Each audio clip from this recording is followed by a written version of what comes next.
Hello दोस्तों, स्वतंत्रता दिवस की आपको हार्दिक शुभकामनाएं। आई होप आपने इंडिपेंडेंस डे अच्छे से मनाया हो। जब मनाया होगा तो एक गाना आपके जहन में आ गया होगा, झंडा ऊंचा रहे हमारा, विजयी विश्व तिरंगा प्यारा। और जब भी हम ये गाना सुनते हैं और अपने सामने नेशनल फ्लैग को हर्ल करते देखते हैं तो एक अलग तरीके की प्राइड या फिर एक अलग तरीके का जुनून अंदर दिखता है। कुछ ऐसा ही है फ्लैग का असर। पर आप क्या जानते हैं, नेशनल फ्लैग जब आप इसको हर्ल करते हैं या फिर अगर उसे लहराते हैं तो उसके टाइम पे कुछ कोड्स का ध्यान रखा जाता है। तो आज उन्हीं कोड्स को हम डिस्कस करेंगे in our video session Indian flag code. तो चलिए जरा जानते हैं फ्लैग कोड ऑफ इंडिया के बारे में। नाउ टू बिगिन विद, हम इसके बारे में क्यों बात कर रहे हैं? बिकॉज हम सभी इंडिपेंडेंस डे सेलिब्रेट कर रहे हैं, तो उस समय फ्लैग सबने सेलिब्रेट किया गया होगा। तो चलिए जरा जानते हैं इस टॉपिक में क्या क्या डिस्कस करेंगे। In this we'll discuss about national flag, interesting information about national flag and what is the flag code of India 2002, जिसके बाद कुछ मॉडिफिकेशन भी कर दिए गए थे। तो एक एक करके इन सब के बारे में हम डिस्कस करेंगे। तो चलिए सबसे पहले ज़रा बैकग्राउंड इन्फॉर्मेशन जान लेते हैं। बैकग्राउंड जानने के लिए आपको नेशनल फ्लैग के बारे में पता होना चाहिए कि हमारे नेशनल फ्लैग की स्पेसिफिकेशन क्या है। देखा जाए तो नेशनल फ्लैग ऑफ इंडिया एक रेक्टेंगुलर फ्लैग है जिसकी width is to height ratio, अगर आप थोड़ा सा ध्यान देंगे, देन इट इज़ 3:2। यहाँ पे अच्छे से बना हुआ नहीं है, बट दिस इज 3:2 की रेशियो में बनाए जाते हैं। साथ में यहाँ पे 3 रंग हैं, आप देखेंगे 3 रंग आपके, अगर आप डिसेंडिंग ऑर्डर में देखें तो सबसे पहले आपका ऊपर आता है सैफ्रॉन, सैफ्रॉन के बाद उसके नीचे आपका आता है वाइट कलर, और वाइट के नीचे आता है आपका ग्रीन कलर। ये इसी सीरीज में होते हैं, आप इस सीरीज को बदल नहीं सकते। गलती से कहीं ग्रीन ऊपर पहुंचा दे, सैफ्रॉन को नीचे पहुंचा दे तो झंडा गलत तरीके से फैलाया जाता है। इसके बीच में एक अशोक चक्र होता है जो कि नेवी ब्लू कलर का है और इसके 24 स्पोक्स होते हैं। अशोक चक्र, जो आपके अशोक स्तंभ जो कि सारनाथ से स्पेशली उठाए गए थे, वहां पे जो अशोक स्तंभ है उसके बीच में यहाँ पे अशोक चक्र बना हुआ है। इसे व्हील ऑफ धर्मा भी कहते हैं। इंडिया के कल्चर में इसका स्पेसिफिक मेंशन किया जाता है।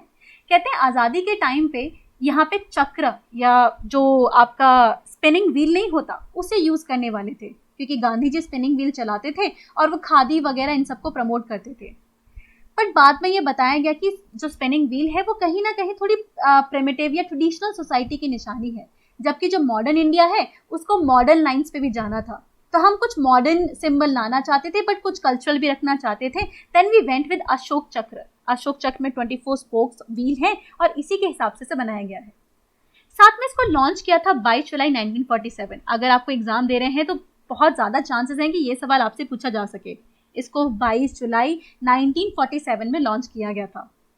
नाउ नेक्स्ट इज, ये जो आपका बनता है ये खादी से बनता है, क्योंकि गांधी जी की एक बात को तो शायद ध्यान में नहीं रखा गया, स्पिनिंग व्हील वहाँ का हिस्सा नहीं था, पर ये ज़रूर ध्यान रखा गया कि जो फ्लैग है वो खादी से बनाया जाए, महात्मा गांधी के आइडियाज़ को प्रिजर्व करने के लिए। इसके सिवा जो आपका नेशनल फ्लैग है उसके मैन्युफैक्चरिंग स्टैंडर्ड सेट करने वाली जो बॉडी है वो ब्यूरो ऑफ इंडियन स्टैंडर्ड है। ये बहुत इंटरेस्टिंग इन्फॉर्मेशन है। Bureau of Indian standard appliances के लिए स्टैंडर्ड सेट करती है, जैसे आपका गैस नॉब हो गई वगैरह, ये सब इस तरीके से, मतलब वो डिफरेंट बॉडी है पर इस तरीके से आपकी इसी तरीके की बॉडीज इन सब का ध्यान रखती है। BIS यहाँ पे फ्लैग के मैन्युफैक्चरिंग स्टैंडर्ड्स का ध्यान रखती है, तो जरा इसके लिए थोड़ा केयरफुल हो जाए। जैसे गैस के लिए आपके ISIS करके स्टैंडर्ड्स नहीं होते, इसी तरीके से BIS बाकी अप्लायंसेस और बाकी चीज़ों के लिए स्टैंडर्ड रखती है ना। BIS फ्लैग के भी स्टैंडर्ड्स का भी यहाँ पे ध्यान रखती है। इसके सिवा फ्लैग को बनाने वाली बॉडी है khadi development and village industry commission, KDVIC body, ये आपकी फ्लैग बनाती है। इसी को रिस्पॉन्सिबिलिटी दी गई है कि अगर ये रोल किसी और रीजनल बॉडी को देना हो तो यही बॉडी उसको देगी ना। अकॉर्डिंग टू दिस, ये जो रोल है वो कर्नाटक खादी ग्रामोद्योग संयुक्त संघ को दिया गया है। कर्नाटक खादी ग्रामोद्योग संयुक्त संघ फ्लैग्स बनाती है, इसलिए कहीं कहीं आपने देखा होगी one and the only regional organisation जो कि फ्लैग्स फॉर इंडिया बनाती है वो ये है। कर्नाटक में फ्लैग्स ऑफ इंडिया बनते हैं। ये तो था कर्नाटक, मतलब नेशनल फ्लैग की जो विजिबल इंफॉर्मेशन है उसके बारे में जानना। अगर इसकी हिस्ट्री देखी जाए तो आज़ादी से पहले से फ्लैग बनना शुरू हो गया था। जैसे जो ब्रिटिशर्स थे, दे वर द फर्स्ट जिन्होंने इंट्रोड्यूस किया था, तो वहाँ पे ब्रिटिश सिंबल और ब्रिटिश स्टार्स वगैरह का यूज़ किया गया था। पर आज़ादी के टाइम पे जो फ्रीडम स्ट्रगल में पार्टिसिपेट करने वाले लोग थे उन लोगों ने अपना फ्लैग के बारे में बात की। जैसे 1905 में जब आपका स्वदेशी मूवमेंट होता है तो भी जो हमारे भारत का तिरंगा है या फिर जो भारत का नेशनल फ्लैग है उसके डिफरेंट वर्जन सामने आने लगते हैं। पर जो हमारा प्रेजेंट वर्जन है उसको जो आपका डिजाइन करने वाले हैं दैट इज पिंगाली वेंकैया, इनके नाम पे एक स्टैम्प भी निकाली जा चुकी है because of his contribution in this particular field. आगे चलते हैं, अब जरा जानते हैं फ्लैग कोड ऑफ इंडिया के बारे में, बिकॉज नेशनल फ्लैग के बारे में तो आप जान गए। अब जानते हैं फ्लैग कोड ऑफ इंडिया कि अगर आप फ्लैग को हर्ल कर रहे हैं या अगर आप कहीं से फ्लैग ला रहे हैं तो किन चीज़ों को आपको सबसे ज़्यादा ध्यान रखना चाहिए। तो सबसे पहला है flag should be hand spun and hand woven with khadi, silk और वुल कॉटन। खादी का ध्यान रखा गया है, पर खादी सिल्क हो सकता है, वुल हो सकता है, कॉटन हो सकता है, ये 3 वैरायटीज अलाउ की गई है। आफ्टर मॉडिफिकेशन ये अलाउ कर दिया गया था। साथ में साइज मैंने बताया ही, एज आई सेड अर्लियर, ये रेक्टेंगुलर होना चाहिए with width is to height ratio should be 3:2। ऐसा बनता है ना ये आपका फ्लैग, थोड़ा सा इसमें 3 रंग हो जाते हैं आपके। साथ में it should be place near the it should be place in the place of honour without any damage. आप किसी ऐसी गंदी नाली के बगल में या कुछ ऐसा रख दे जहाँ पे इतनी इज्जत नहीं हो रही, हाँ नहीं रख सकते।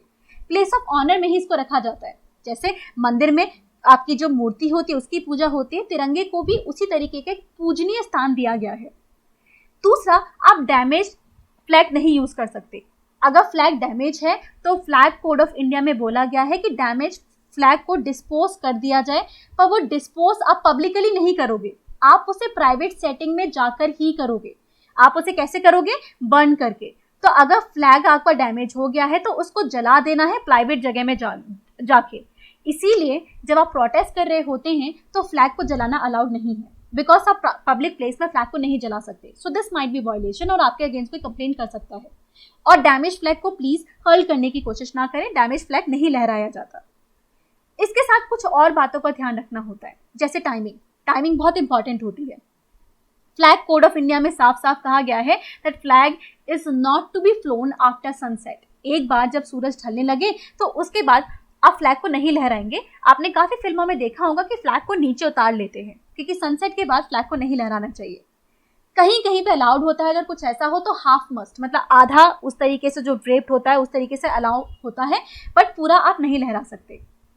दूसरा, it should not be part of the drapery. आपके कपड़ों का हिस्सा नहीं बन सकता। कुछ लोग ऐसे यहाँ पे फ्लैग बनवा लेते हैं अपने, मतलब अगर इंडिपेंडेंस डे पे लगा लेते हैं जेब में, पर ये नॉर्मली आपके कपड़ों का हिस्सा नहीं बन सकता, स्पेशली इस तरीके से कि उसकी इज्जत थोड़ी कम हो जाए। जैसे सम 4-5 ईयर्स अगो और उससे भी पहले एक बार कंट्रोवर्सी हुई थी। वन ऑफ द एक्टर्स, उन्होंने अपनी साड़ी में फ्लैग उनके लगा हुआ था, वो भी साड़ी का जो नीचे पल्लू नहीं होता, आई एम सॉरी, जो फॉल होता है उसके आसपास की जो जगह होती है, उन्होंने वहां पे अपना फ्लैग लगा रखा था, जिसकी वजह से बहुत बड़ी कंट्रोवर्सी हो चुकी थी पहले भी। तो इस चीज का खास कर ध्यान रखा जाता है कि ड्रेपरी में जितना हो सके फ्लैग का इस्तेमाल ना ही किया जाए। दूसरा, flag should not touch the ground. कहा ना कि फ्लैग एक बहुत ही, आपका जो झंडा है उसको पूजनीय स्थान दिया गया है, तो कोशिश की गई है कि डिसऑनर वाली जगह पे इसको ना लगाया जाए और वो ग्राउंड को भी ना टच कर रहा हो, वो ऊपर ही रहे। तो ये कुछ और खास बातें हैं जिनका ध्यान आप रख सकते हैं नेक्स्ट टाइम अगर आप फ्लैग को हर्ल करने जा रहे हैं तो। इसी के साथ कुछ डोंट्स हैं, कुछ चीजें जो आप ना करें। जैसे सेफ्रॉन आपका बॉटम में नहीं होना चाहिए, जो आपका सेफ्रॉन कलर है वो बॉटम में नहीं होना चाहिए, वो आपका ऊपर होता है। सबसे पहले यही ऑर्डर है ना, सबसे पहले सेफ्रॉन है, फिर वाइट है, फिर आपका ग्रीन है। तो SWG करके अगर आपको याद करना हो तो स्वैग करके ना वर्ड याद कर लीजिए। एक स्वैग करके आपको वर्ड याद हो गया तो बस आपका इंडिया का पैटर्न याद हो गया। कैसा है? Saffron, white and green. So swag is the word. इसके ऑपोजिट मत कभी कर दीजिएगा। आई होप कभी एग्जाम हो तो आपको याद रहे कि इस वर्ड से आप सीक्वेंस निकाल सकते हैं। दूसरा, it should not be phloem below और साइमल्टेनियसली विद अदर फ्लैग। अगर कोई और फ्लैग है तो मतलब उसके नीचे नहीं, जैसे अगर आपको ऊपर ब्रिटेन का फ्लैग है या उसके नीचे इंडिया का आ गया तो ये मतलब अपूजनीय है या फिर मतलब एक अनादर वाली जगह मानी जाती है, विच इज नॉट अलाउड। तो ये मना कर रखा है। इसी के साथ डैमेज वाली बात आपको मैंने पहले बता ही रखी है। अगर फ्लैग डैमेज हो तो उसको नहीं इस्तेमाल करते, उसको प्राइवेट प्लेस में जाके बर्न कर देते हैं ना। ये कुछ चीजें हैं जिनका आपको ध्यान रखना है नेक्स्ट टाइम अगर आप झंडा लहराने जा रहे हैं या अगर कोई और ये गलती कर रहा है तो आप उसको बता सकते हैं। आई होप आपको ये वीडियो पसंद आया, और अगर आपको पसंद आया तो आपको ये भी पता है क्या करना है। आपको बेसिकली हमारे चैनल को लाइक करना है, सब्सक्राइब करना है, कनेक्ट करना है, because we are present on various social media platform just to help you. Thank you so much.